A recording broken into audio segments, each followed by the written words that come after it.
Live, local, social. It's the Splash Live on Civic Center TV.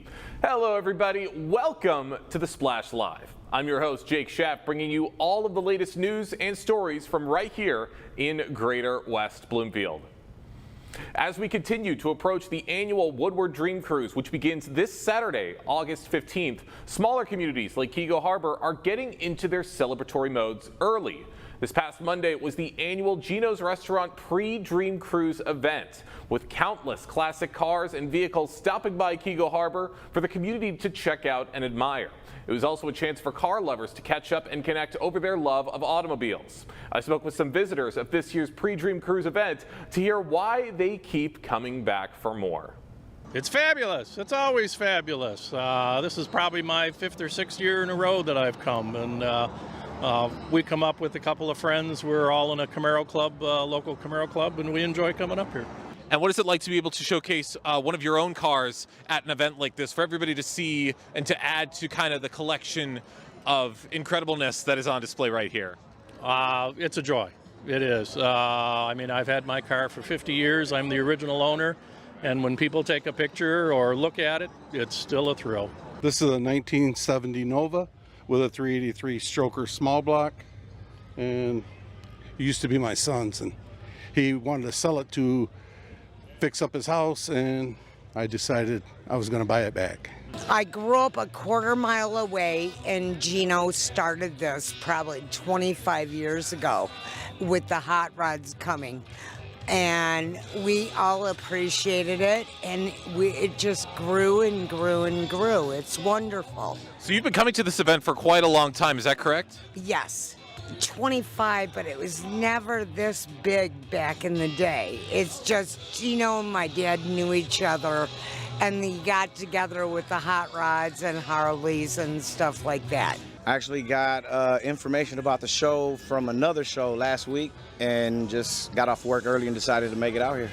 What's surprised you about this auto show that maybe you haven't seen from other auto shows in the past? The amount of people here on a Monday afternoon, this is crazy.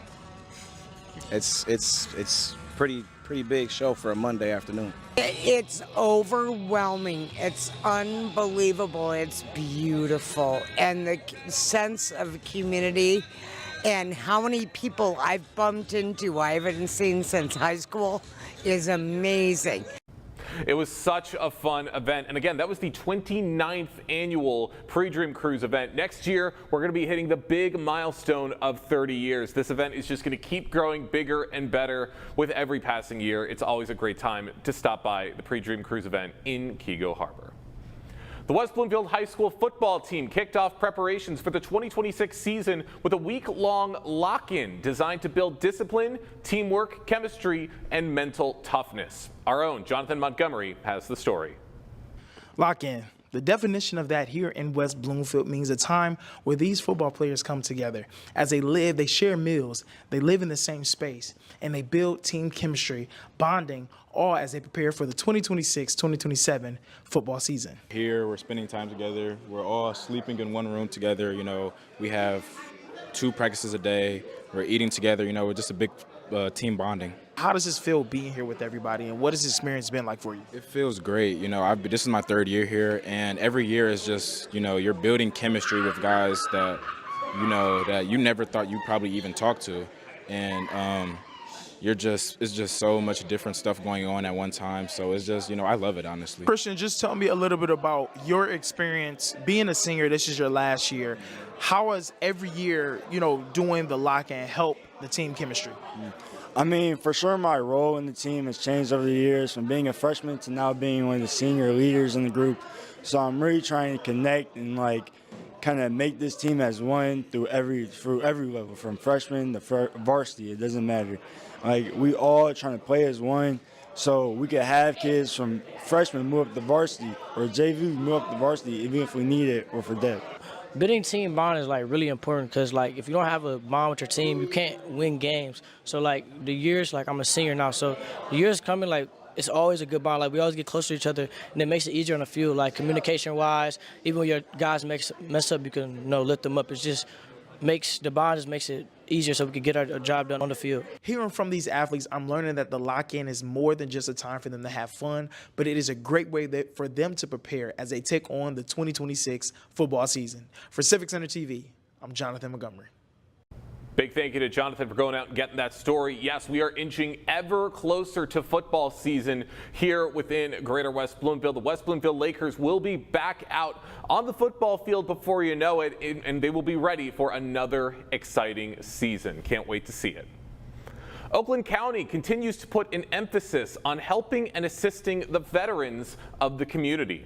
On August 28th from 9 a.m. to noon, their next Veterans Resource Fair will be taking place. These fairs bring a wide range of organizations and service providers together under one roof, giving veterans and their families the opportunities to address multiple needs during a single visit. Here to tell us more about their mission and this upcoming fair is Oakland County Veterans Services Divisional Manager Garth Wooten. Garth, thank you so much for joining us today. Thank you for having me. Of course. Always love talking about stuff like this. Great ways for everybody in the community to stop by to get these resources. For someone who has never attended one of these fairs before, what can they expect when they walk through the doors of an Oakland County Veterans Resource Fair? Yeah, so we have 3 time slots assigned, so either 9 a.m., 10 a.m., or 11 a.m. As you indicated earlier, the resource fair goes from 9 a.m. to noon. They come in, and if they have registered, they are entitled to a Meyer voucher of $100, which is an incentive to try to get them to actually come in and attend the resource fair, and it also provides them with some food assistance, obviously. And they can come to the Oakland County Veteran Services table and receive that Meyer voucher, and then they can go around and connect with all the resources that are going to be at that resource fair. That's right, making sure that everything is available for these veterans so that they can feel comfortable and that they have everything that they need for the rest of their life. And these fairs have grown quite a bit over the last few years. How have you seen this vision in these fairs evolve over the last several years, would you say? Yeah, at the first, they actually started out just as a food assistance where we actually gave out food boxes, and that was it. Basically, they came in, we gave them a food box, and we didn't have the other resources available. Then we said, let's kind of expand these, make sure that veterans are connecting to all the benefits that they're entitled to. And then we got some grant money from the state of Michigan. We were able to purchase the Meyer vouchers to use that as an incentive, and really that has really helped us expand. We started out, we would get 100, 200. Now we get close to 500 veterans and dependents that attend each resource fair. Wow, quite a big jump. And as you said, lots of different organizations are being represented at these events for so many different purposes. How do you determine which resources veterans need the most and which partners should be involved with this resource fair? Yeah, first and foremost, we want to make sure that everything that they're providing to veterans or their dependents is free of charge. So nobody can charge anything at these resource fairs. We also screen them to make sure that they're not taking advantage of veterans, trying to create a list that they will then call later to try and sell them something or anything of that nature. Then we also try to make sure that we're trying to give them resources that will help them financially in health care. And also one of the things that we're finding is that coming to these resource fairs is kind of a social connection for a lot of them. I mean, it gets them out of the house, it gets them talking to other people, which is a big advantage. But, again, we want to make sure that their healthcare needs, if they need assistance with utilities, we have some resources there. We provide them with, there's some DTE provides free LED light bulbs at these events. Our health department is there providing immunizations at these events. So, and those are all provided free of charge, of course. Healthcare, finance, food services, these fairs have it all. And with so many resources that are available, let me ask you this, Garth, what are some of the resources available at these fairs that maybe veterans might not even realize that they qualify for or might have difficulty finding on their own? Yeah, the first and foremost is our office is there, so we obviously can assist them in filing for any benefits that they're entitled to from the VA. So A lot of times veterans think, oh, I've got to do this on my own. The process is very complicated. There's a lot of bureaucracy, a lot of forms to fill out. So we can connect with them. We can actually go through that process with them and make it as simple as possible and make sure that they're connected to all those veterans benefits that they're entitled to. There's also some benefits for our veterans who are hard of hearing. CapTel is there. They provide free caption phones so that they can actually communicate. It provides, the caption there so they can read what's being said, and that's kind of a nice little benefit for them, again, if they're having trouble communicating and staying in touch with others. There's also Thaw is usually there, which provides it's the heat and warm fund. They can provide utility assistance if they're struggling to pay their utility bills. Michigan Works is there to assist them if they're looking for employment. MSU Extension is there with nutrition information. Oakland County Parks is there with parks information. There's a lot of different resources that that veterans can connect to that they may not be aware of. For example, Oakland County Parks, veterans are entitled to entry into any Oakland County Park free of charge. That's amazing. So many incredible resources available at these fairs. For those just joining us on the Splash Live, I'm talking with Garth Wooten, the Oakland County Veterans Services Divisional Manager, talking to us about the Veterans Resource Fair that's going to be coming up in Oakland County on August 28th from 9 a.m. to noon. Now, as you were saying, Garth, lots of different resources available. When it comes to these veterans, a lot of them are older. It's a lot of information that's being thrown at them. It can get overwhelming. And I think you just touched on this a little bit, but how important is it to have benefits counselors available in person to sit down with veterans and to help them navigate the claims process? Yeah, as you indicated, a lot of our clientele are older, and the technology is a challenge. I mean, I'm at that age where I sometimes struggle with technology and trying to do everything online. So we actually meet face to face with veterans and we complete the forms for them to make the process as simple as possible.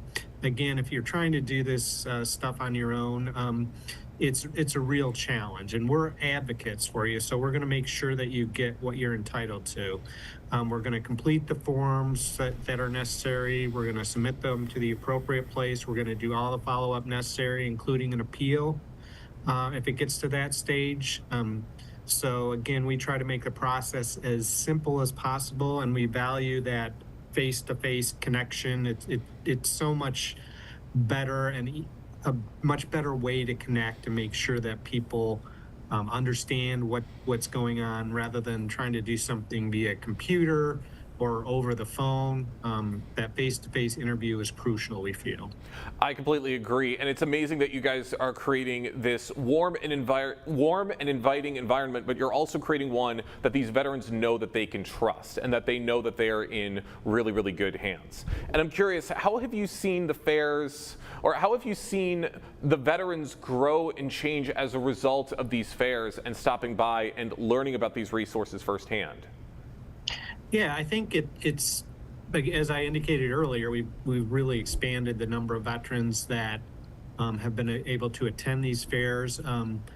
It's beneficial from them actually connecting to these benefits, and then also I think as an opportunity for them to get out, socialize. Veterans, when they get together, they have that connection. They all served, so for them, sometimes they're able to see people that they haven't seen in a while, or from that social aspect, it's also an important aspect. Also, the food assistance that we provide through the Meyer vouchers has been very beneficial. As you know, and anybody knows, food prices over the last couple of years have gone up pretty dramatically, and for veterans or dependents who are maybe on a fixed income, that's created challenges. So the Meyer vouchers are that little extra help, hopefully, that gets them to be able to have a nutritious, healthy food sources available to them.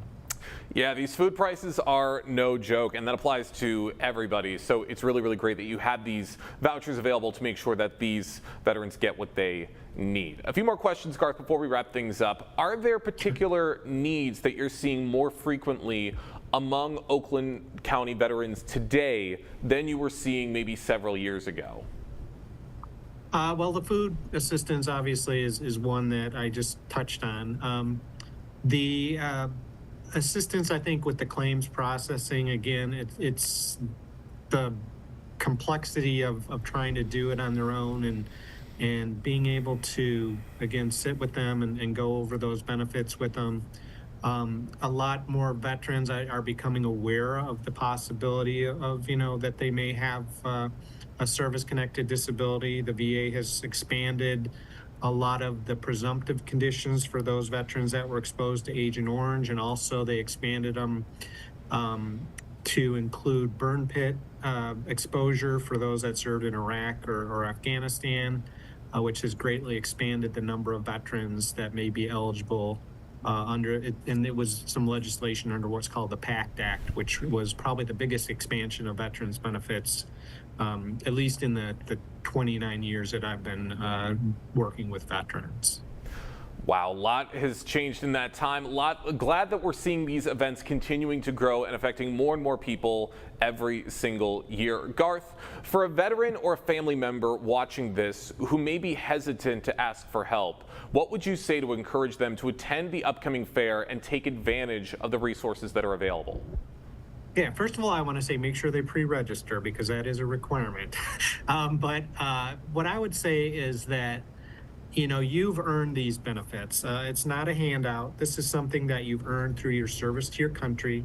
There's no reason to be hesitant to apply or to feel that I'm taking benefits away from another veteran or another individual. That's not how the system works. Again, you've earned these benefits.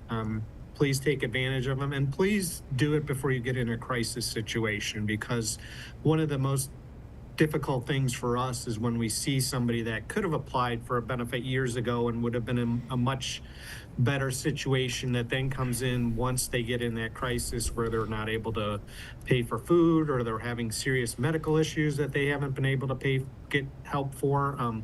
So again, make sure you apply and do it before you get in that crisis situation.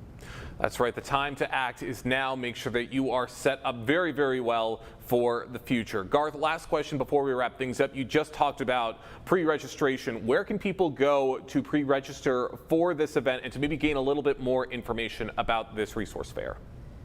Yeah, our website is probably the best way to get there, www.oakgov.com/veterans. That's the place to go, and that is the place to gain all of this information and to know what to expect with this upcoming Veterans Resource Fair. Garth, thank you so much for joining us today here on the Splash Live. Thank you. I appreciate it. Of course. Once again, August 28th is the date to remember, from 9 a.m. to noon. That is when the next Veterans Resource Fair will be taking place, helping so many people throughout Oakland County and throughout Greater West Bloomfield. In case you missed some of the election results from last week, one of the votes was to determine the charter proposal for Cass Lake Village. The proposal was passed with an overwhelming 88% of the vote to help finalize their transition to becoming an incorporated village. Chris LeDuc, a board member with the Cass Lakeside Community Association, joined us on the Splash Live to tell us what this means for Cass Lake going forward. Chris, thank you so much for coming on the show. Yeah, thank you for having me. Sure do appreciate it. Yeah, happy to have you on to talk about this. Congratulations. This has been a massive effort between yourself and so many of your neighbors in the Cass Lakeside subdivision over the recent years to become a village, because what people may not understand, this is an historic community, a long-lasting community, one of many here in Greater West Bloomfield. That's correct. Yeah, our community was developed around 1918, and it was developed as a resort community.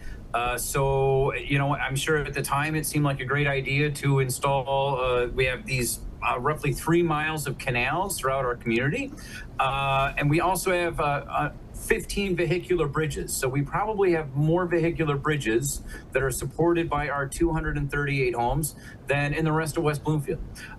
So after 100 years of wear and tear on these bridges, they've now accrued an infrastructure deficit. So we as a community have had to get together and figure out how are we going to resolve this. We also have a private water system that services our 238 homes, roughly 600 people, and that also was put in around 1918. So that is also a little over 100 years old. And so, as a small community with sort of these heavy infrastructure burdens, it was left to us to figure out how best to solve these problems. And we worked with local stakeholders, including West Bloomfield Township, our elected representatives, Noah Arbit, Rosemary Bear, and Congresswoman Haley Stevens. And as we brainstormed ways that we could address this issue, the thing that made the most sense was to organize as a municipality. And it's a pretty emphatic need when 90% of the voters in your community say yes on that proposal. 247 voters from this community voting on the village charter, 217 of those voting yes to ratify that charter. Now, this is also a really unique situation, Chris, because while the Cass Lakeside Village has now passed its charter, it's officially got its rules and regulations for that village, it still isn't part of West Bloomfield Township and does have access to many of the resources from the township proper. How does that dynamic work? So I will say that the difference between Sylvan Lake, Orchard Lake, and we are Cass Lake Village. That is the name of the new municipality that we adopted yesterday. The difference is that Orchard Lake Village is a city, Kego is a city, Sylvan is a city, West Bloomfield's a township, but we're a village. So we actually continue to be within the township. We are part and parcel of the township. We have just reorganized our government from a community association to a village, but we continue to pay township taxes. We continue to vote for township officials. We continue to be represented by the township board. It's just the biggest difference, a couple differences. One is that in the past we had a flat HOA fee or like a flat tax. So whether your home was worth $250,000 or $2.5 million, we all paid the same amount. Now as a municipality, it's a progressive property tax, so it'll be based on your taxable value. And then, we are required to follow all the same procedures as other governmental groups within our other municipalities within our area. So things like Freedom of Information Act, transparency, record keeping, all of that. But what we did find is that when we went out and we looked for infrastructure funding, all of that funding assumed that you were a municipality, because there aren't many other community associations that manage 5 miles of roads, 5 miles of 4-inch water mains, 15 vehicular bridges, and 3 miles of canals that people can use. And so, what we found is when we went to go look just for loans, just for low-priced infrastructure loans, that we didn't meet those requirements because we weren't a municipality. So that's what led us here, but we continue to be part of the township. Again, we continue to pay township taxes, unlike Sylvan or Orchard Lake, where they get 100% of their residents' tax revenue. Our village millage will be on top of the township taxes. And this is pretty historic too, because the last incorporated village in Michigan, 27 years ago. The last village in Oakland County, 60 years ago. This is an historic moment for your community, and that's all well and great, but the most important part about this, Chris, is that, as you have mentioned multiple times, having access to those resources to help your infrastructure in your community. Given that this has now gone official and you now will have access to those resources should Cass Lake Village pursue them, how much of a huge help will this be to your community? I mean, it's amazing because we as a society, we organize infrastructure funding from the top down, right? It starts at federal and then it goes to the states and then it goes to the local community. Just our water system alone, we had the county quote replacing the water system for us so that we could leverage their bond. And they quoted us $15 million to replace our water mains. And so it's overwhelming. And again, we're only 238 homes, and none of us were around in 1918 when the community was developed. And none of us, a lot of us weren't around during this sort of accrual period where this deficit accrued over time. But we are a bunch of people who came together and understood it's going to cost money to fix this. But as you saw with the overwhelming response, I think because we already maintain a lot of our own infrastructure, we here at Cass Lake Village, we do have that sense of community and coming together that's sort of unique and gives us part of our character. But certainly, a $25-30 million deficit is a lot for 238 homes to carry. So, in Michigan, we have things like the drinking water revolving fund, right?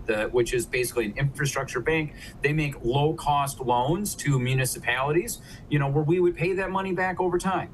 We're actually on their priority list in order to help us replace our water system. But the Treasury Department couldn't write us a check because, again, we weren't a municipality. So because we couldn't get bonding, we couldn't even borrow money. So, this will certainly help us tap into some of those low-price loans so that as we're taking on these large projects, we have the same access to resources that other communities do in Michigan. Chris LeDuc is an HOA member of Cass Lakeside, was the chair of their village committee, and is a resident of what is now known as Cass Lake Village right here in the Greater West Bloomfield community, with their village charter passing by 90% affirmative vote in the August primary here in the state of Michigan. Chris, you had mentioned it earlier on. This was a long process. It's a daunting process, and it was taken on by residents of the community like you, not by government leaders, not by those with experience in making this all happen. So when you mentioned the support of local and state representation and helping this process move along, what does that mean to your community in Cass Lake Village? So, I would say that these are other people who are experts, right? And they have visibility at what all the options are. So I think that the most support, there were a few things. One that came out, all three of the representatives that I mentioned, as well as representatives from the township, all came out and did community meetings to help, kind of validate that this is something that made sense for us. But as much as anything, since they see all the resources, they said, this is your best move forward. Nobody was necessarily pro-village, just being candid, because it's a heavy lift, like organizing a new municipality. It has, as you said, it hasn't been done in a long time. So we don't have zoning ordinances. We don't have a planning commission. And again, this is all volunteer driven. So it's a heavy lift. And so before we made that lift, having these experts come in and really roll up their sleeves and spend a lot of time with us and say, and explore all the other possibilities and validate both to our leadership and to the community, this is our best bet. That was incredibly helpful. And how will these resources ultimately help you not only provide what you need, the updates that are vital to Cass Lake Village, but also to maintain the identity that's had for over 100 years, that so-called Little Venice that it is here in Greater West Bloomfield? Yeah, that's correct. And, it's people are like, thanks for all the time and effort, because it's been a 4-year process. This is the culmination of a 4-year process. But I'm just grateful that I live in a community where they're willing to try new things and they're willing to get together and come together and work together. And as you see, it passed by an overwhelming number, but that's a result of us sitting in a lot of rooms and making space for everybody's ideas and making sure that everybody's heard. And then we all get together and we vote. And so, I'm just grateful that we all decided to come together and try this crazy experiment, because even when we were talking to like the Attorney General's office about organizing and the State Boundary Commission, and we were looking at the processes, most of the people that were involved the last time this happened weren't in government or with us any longer. And so again, having sort of that support from those officials at helping us navigate through the process has been invaluable. And a pretty cool moment for everybody in our local area, especially for those in Cass Lake Village. Not often you're able to make history while also directly helping the very people you live amongst. Chris, before we let you go, now that Cass Lake Village is officially Cass Lake Village, what are the next steps for your community there? Well, now the work begins. And so, as I said, we don't have zoning ordinances. People are like, if somebody wanted to add on to their house tomorrow, we don't have any way to tell them if it's okay or not. So the first thing we need to do is set a moratorium on any building projects. We need to have an intergovernmental agreement with the building department or hire building officials to come in. So it's a pretty heavy lift. And I think that we're all pretty aware of what that is. But fortunately, we have a wealth of talent here in our village and a spirit of togetherness and that, many hands make light work. So the next steps, we have a long task list. But I'm encouraged by everybody's willingness to step up and take on a little piece of it and see over the next 2 years. The first term for all village council members is 2 years. And so one of the residents asked on our Facebook group, what do you see in 2 years? And, I want to see transparency. I want to see civic engagement. And I want to see us set up, stand up a functioning sort of normal government, because it is sort of a unique experiment. So that's what I'd like to see. Those are the next steps. Oh, before you can do the work of a village, you got to be a village. And that's exactly what Cass Lake Village did in the August primary. Chris, before we let you go, anything else, your lasting message to the community as you've surpassed this big milestone for your village? Well, Cass Lake Village is around 109 years old, and so I hope that this puts us on the best footing for the next 109 years, and that in the next 100 years, people will look back and say, this was when we made history as a village in Michigan, and I think it'll be a source of pride for all of us. So I'm just very proud of our community. Well, congratulations to you, to all that were involved in this multi-year process to be able to turn your 238 home, roughly 600 person population in Cass Lake Village into just that, a brand new village. Chris, thank you so much.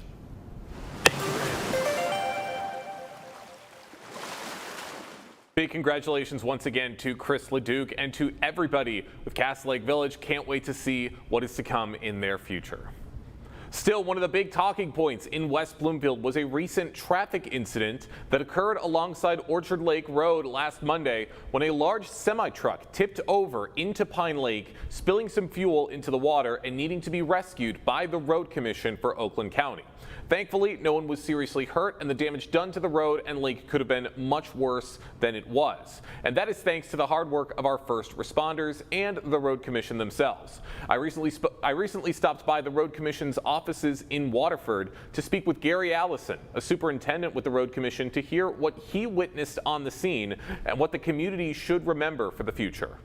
I got the call about 9:24 p.m. on that evening, and that the guardrail had been torn out and the truck had gone into the lake. So once I got on scene, the recovery effort was well underway, and the wrecker companies were there already hooked onto the tractor trailer and were attempting initial lifting to get it raised and pulled back toward the road. The trailer and truck that went off there, we were able to just remove the rail that had been damaged. That section, we were able to bring it back up through that same area right there. But I think several of the biggest rotator type wrecking trucks that are around in this county and area were there. So I think there was several companies had their biggest rotator wrecker trucks there to get it up. So yep, it was it took a while with the size and the weight. With fuel. Usually tanks, unless they're directly ruptured or there's a line torn off of them, opening the tank to immediate spillage, usually everything in the tank will stay intact.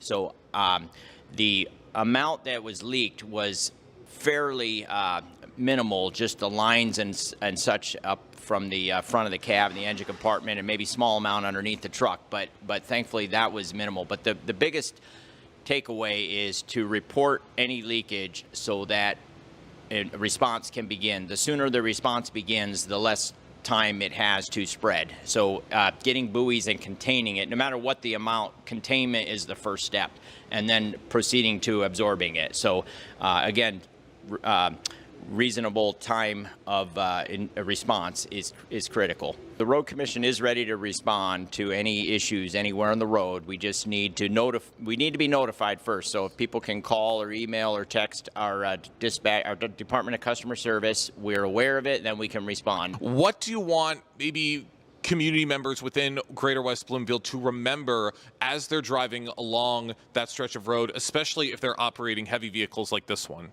Yes, I definitely recommend following the advisory speeds that are posted. The warning signs, the curve signs going through there have advisory speeds. I actually slow way up myself when I'm driving through there. I rarely even go above 20 miles per hour, especially as you're coming to those curves.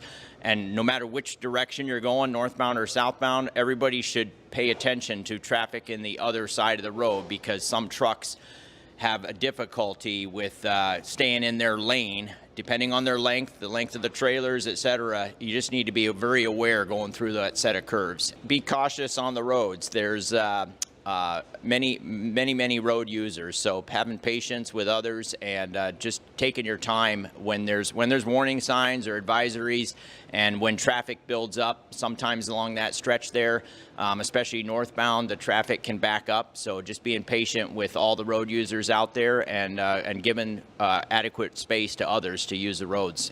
Usually the drivers that get impatient and want to get ahead of this or that other driver, they usually end up at the same place about the same time anyway. So you just have to take your time when you're getting through these kind of areas. That's right. Always be cautious when you're out on the road. You never know what can happen. There can be minor accidents. There can be major accidents. Always be prepared for whatever you see and manage the traffic accordingly. So big thank you to the Road Commission for Oakland County for letting me stop by, get that interview, and for the work that they've done in cleaning up the accident that took place recently. All throughout the month of August, Marshbank Park has been the place to be every Wednesday night. The fun will be continuing this upcoming Wednesday, August 19th, as their Marshbank music series continues with a performance from rock band Clay and the Mud. Clay and the Mud is a four-piece pop rock band made up of West Michigan musicians. The group was formed in 2020 and has developed a strong presence throughout Michigan's live music scene. Lead singer Clay Fenema joins us on the Splash Live to tell us more about the band and their upcoming performance. Clay, thank you so much for joining us today. Thanks for having me. It's a pleasure. Of course. This is definitely something I'm very interested in. Love getting to talk about music. Love getting to talk about local musicians that are making their way here to Greater West Bloomfield. For people who may be hearing of Clay and the Mud for the first time, how would you describe the band's sound and what you bring to the stage? We really try to do a huge variety of music. You know, one thing we really kind of pride ourselves in is being able to appeal to a huge audience.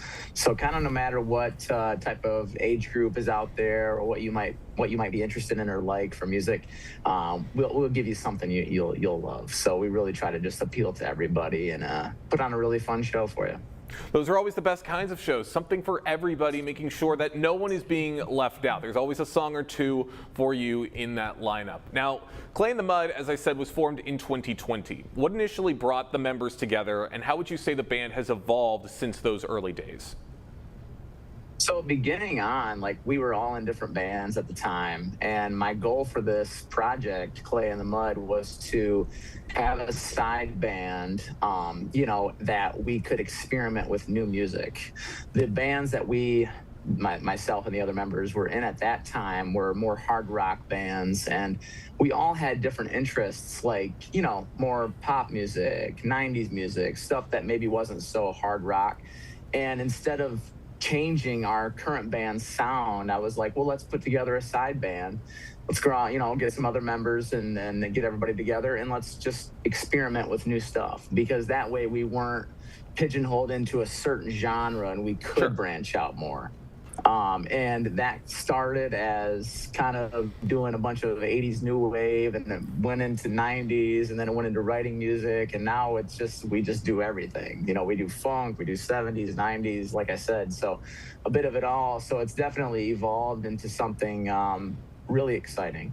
I love that. A lot of different sounds with this band, and it should be noted that along with performing a wide variety of covers and a wide variety of genres as well, you also perform original music as well. How do you go about building a set list that keeps an audience engaged from beginning to end with a multitude of different songs to choose from? Yeah, it's funny. I don't actually write the set list until like 20 minutes before we go on stage, no matter what show we're at. So it's kind of, I kind of feel the audience out. I take a look around and try to gauge maybe what they might like, you know. Like last night we were playing in Durand, Michigan, and, you know, it was a lot of older folks, a lot of people. And actually this lady came up to me and she was kind enough to let me know that she really wanted to hear, they want to hear 60s and 70s. So I built my set list around that. I would say majority of the shows we do not involve a lot of our original music just because we want to play songs that people are, you know, aware of and know that are more mainstream songs. We will throw in one or two occasionally just to get people to hear our songs, but it's mostly cover music, like I said, in that mixed variety and mixed genre format. And I really just try to make sure we just go song to song to song and not really have much break or no dead air. I just like to keep people on their feet. And, you know, life is serious and life is stressful. And if you can come out and enjoy yourself for an hour or two, my job is done. I love it. Makes a lot of sense. Reading the audience, understanding what they're going to want to see from a Clay in the Mud show. If they're going to want some of the older songs, if they're going to want some of the newer songs, understanding what they're looking for, and that sets up everybody for a very, very fun night. That's amazing. Now, Clay, what is it about performing live that keeps you coming back to the stage, and what do you hope audiences take away from a typical Clay in the Mud show? Yeah, I would say it's just I know it sounds cliche, but it's my love for music. I've never been much of a studio guy. I do know like going in the studio is important to write music and to, you know, develop your craft in that aspect. But I really just love performing. We do about 80 to 90 shows a year. And in the summer, we really turn it up. So this summer we've done about 40, 45, I think, by the end of the summer. And I just love playing. And I think that it is so important to get out there and be seen organically.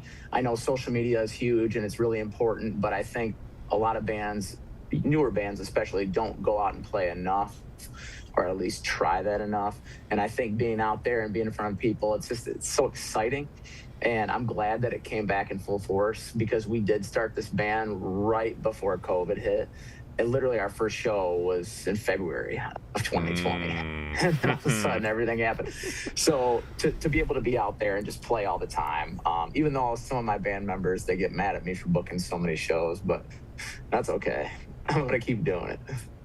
No, but you're absolutely right. It's great that we're seeing live music coming back in full force. I mean, there's truly nothing like it. For those just joining us on the Splash Live, I'm talking with Clay Fenema, the lead singer of Clay in the Mud, who will be performing at the next Marshbank music concert that's going to be taking place on Wednesday, August 19th. Now, Clay, what does it mean to be bringing your band to West Bloomfield and to become a part of the Marshbank music series? I'm excited. I love it because I've never actually played in West Bloomfield, nor have I really explored that area myself at all.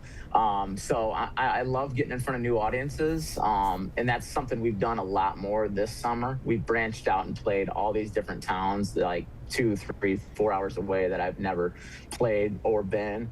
And it's cool to just see all the people that come out and support a local event like that. And it's cool how many different towns do these music series during the week. I love it. I think it's so good for the community, and I'm excited to see your guys' town, and I'm excited to see how many people come out, and I can assure you that if you do it, you'll have a great time. Like I said, we'll have something for everybody, and it'll be a fun night. And summer's not over, so we're gonna make sure we continue this trend.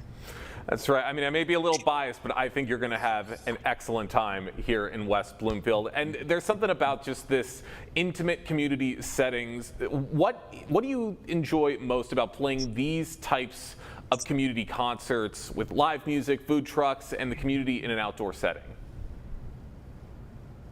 I think I really like I like those types of shows almost more than like a bar or like a typical night where it might be like a late night bar where people are dancing, you know, more of a party environment. These types of shows are fun because I don't feel pressured into playing dance music so much. Like, I understand people still dance at these types of events, but so much of the shows we do that are late night shows, I feel like we have to play dance music, and we can't play songs that are more laid back and more jam songs that people can sit back and really enjoy and listen to, because I want to keep people dancing, you know, at any given night. So at a show like this or any show of this environment, I feel like I can play more laid back music to start, so to speak, and get people to really enjoy that song. And it's just more of a laid back environment a lot of times,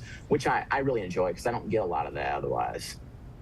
I mean, yeah, especially we're still in August, summer's still taking place. We want to see people getting out on the dance floor, doing a little shimmy if they can, and just having an amazing night. Now, you've said that Clay in the Mud has a lot of different influences. I'm curious, how has the Michigan music scene influenced Clay in the Mud, and what has it meant to build an audience all throughout the state?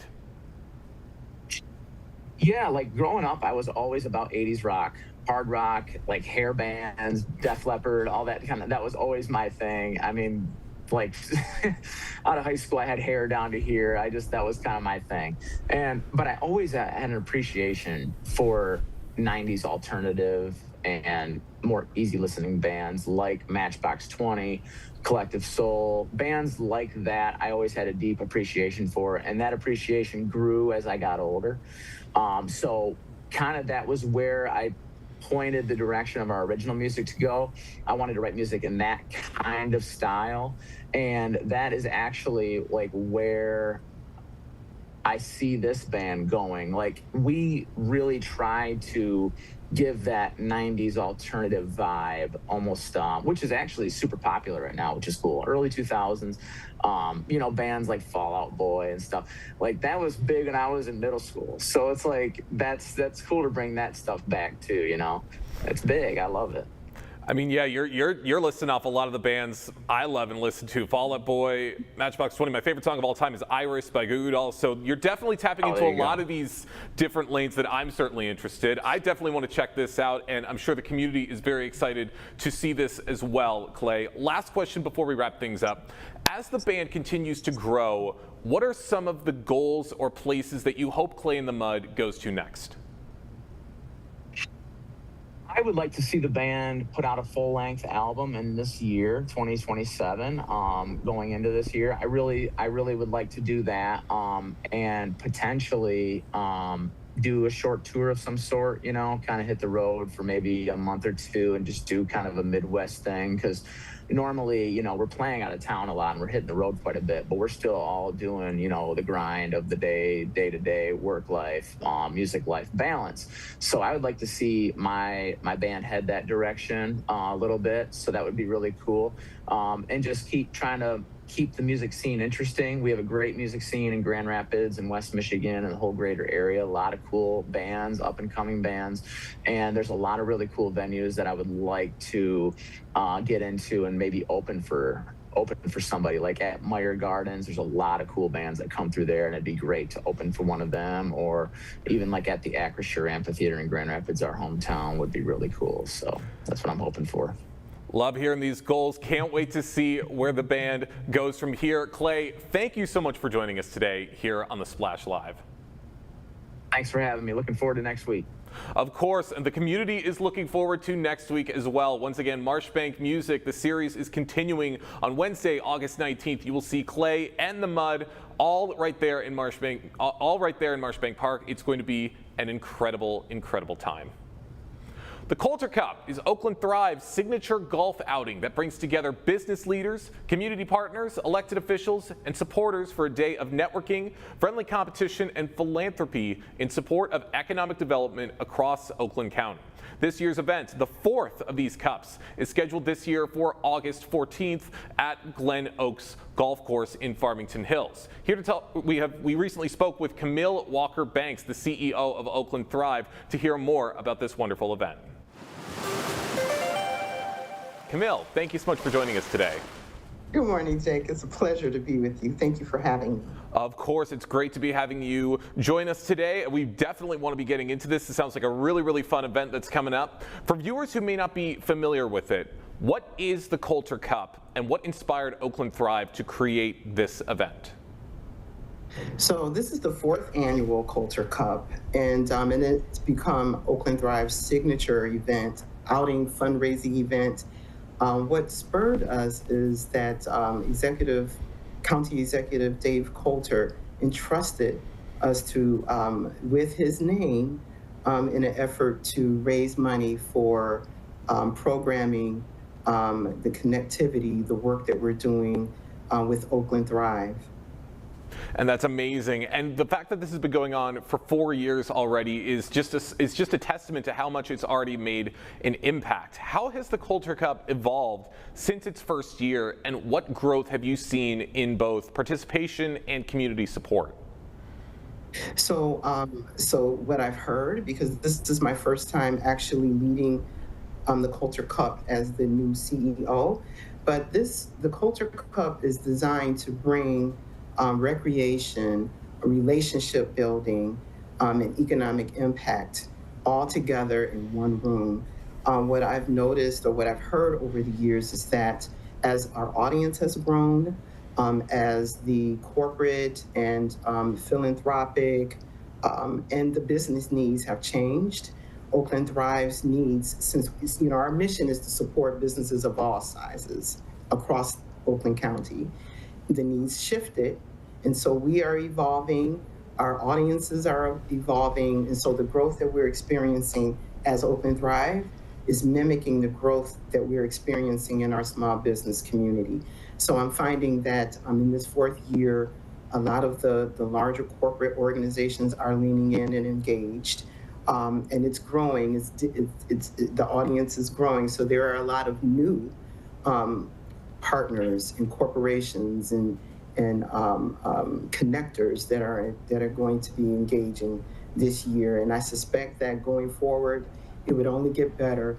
I mean, we've even evolved the event where we have special programming specifically for non-golfers. So not only are we inviting foursomes and experienced golfers to come, but we have an LPGA professional coming to teach Golf 101 for the non-golfers. There will be wine tasting, there will be games and opportunities for, like as I said, a broader audience to come together to build those relationships that are needed.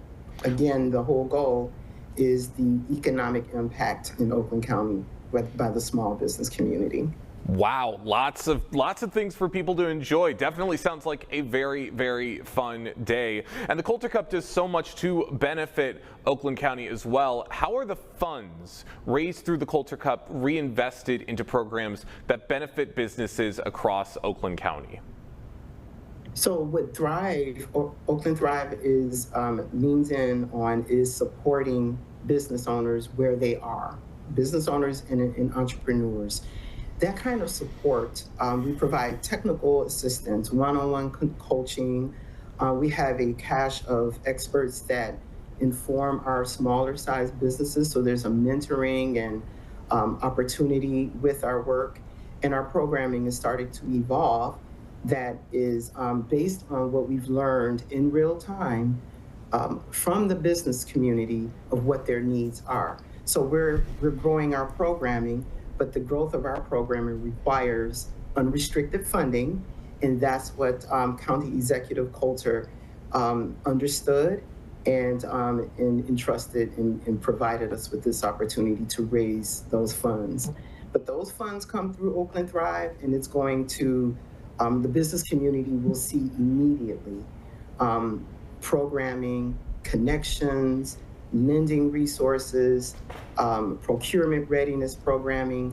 Oakland Thrive is evolving and expanding its programming, and if not for the generosity of County Executive Coulter and his leadership, we would not be able to pull this off. So I'd like to thank him for that, for his vision in this, and for this this opportunity.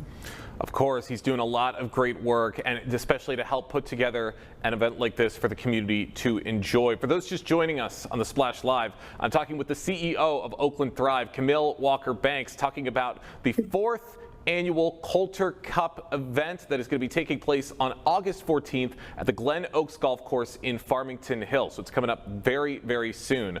Of course, when it comes to an event like that's helping all throughout Oakland County, we do want to touch on how it's going to help Greater West Bloomfield. How do communities such as Greater West Bloomfield benefit from the work that Oakland Thrive and events like these do throughout the year?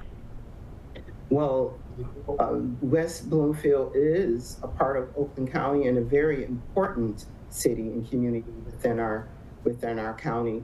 There is an Oakland Thrive staff person whose charge is to ensure that West Bloomfield businesses stay engaged and connected with all of the changes that are going on legislatively that is affecting or presents opportunities for small businesses. So we're connecting already, working through the chambers, through the DDAs, through the main streets. We are equipped and able to be present and have been for West Bloomfield businesses whatever stage they are, whether it's ideation, whether they are startup or they're growing.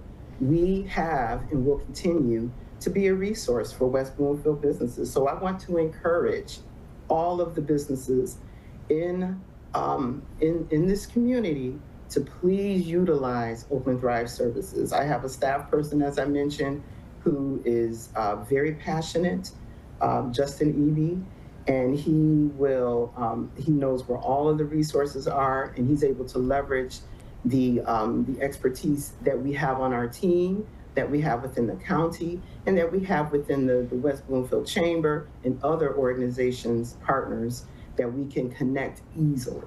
So small business owners, you don't have to do everything yourself. You are not alone. You have Oakland Thrive, and we will work for you. That's right. Oakland Thrive is in your corner. You guys are here to help small businesses. Yes. You're here to help big businesses. Everybody coming together, and especially at events like the Coulter Cup. What do you hope are the biggest things business leaders, community organizations, everybody who stops by this event, what do you hope are the biggest things they take away from being here and from forming those ever important connections?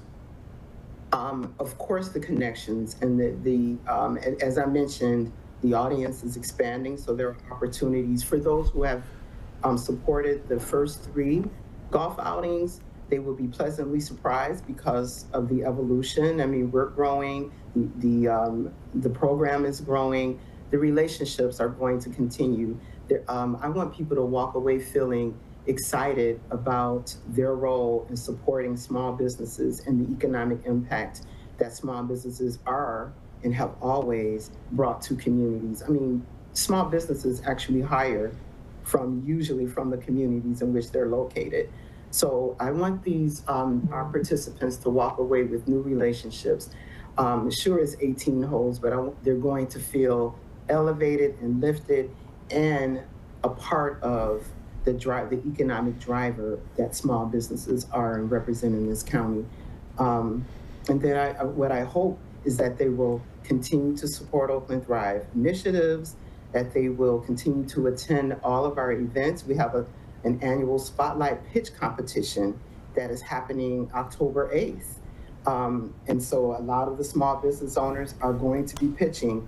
I want people to walk away from the Coulter Cup and feel like they are a part of the growth of economic development and small business development in Oakland County. That's wonderful. Making sure refreshed and excited. Of course, making sure everybody feels like they are a part of this community. Everybody has a voice. Everybody is making their presence known. I got a couple more questions for you, Camille, before we wrap things up. Looking ahead, as you said, this is your first Coulter Cup as CEO of Oakland Thrive. What are your goals for the future of the Coulter Cup, and where do you see the event growing over the next several years? Well, first and foremost is this being my first Culture Cup. I'm looking forward to creating and developing meaningful new relationships within Oakland County. So the contacts is what I'm very excited about. We have a number of new staff members in Oakland Thrive, and their expertise is vast. And so they too will also have an opportunity to really connect with the community in that way, very, very thoughtfully. But as Oakland Thrive broadens its platform and continues to showcase Oakland County businesses, the entrepreneurial achievement is of course prime. I mean, that's our mission, but revenue, I'd love to see. We're sponsoring there are a number of vendors that are actual small businesses from around the county who will be engaged. I would love to see them walk away with new customers and with a new approach, perhaps, to the way that they can continue to serve these new potential customers. The mission will remain the same with Oakland Thrive. And again, the goal is to support businesses of all sizes, but making those connections in an environment that is fun and lively is where I see the future going. But the experience is changing. As I mentioned, it isn't just for golfers. We have experiences for non-golfers, and that's new. So every year, I hope to bring something new and fresh to the Culture Cup, to keep the excitement going and to continue to grow it. Again, the Culture Cup is going to be taking place at the Glen Oaks Golf Course on August 14th. That's going to do it for us today here on the Splash Live. Big thank you to all of our guests and for everybody on the Splash Live team for helping to make this show possible every single day. I've been your host, Jake Schaff, live, local, social. It's the Splash Live on Civic Center TV.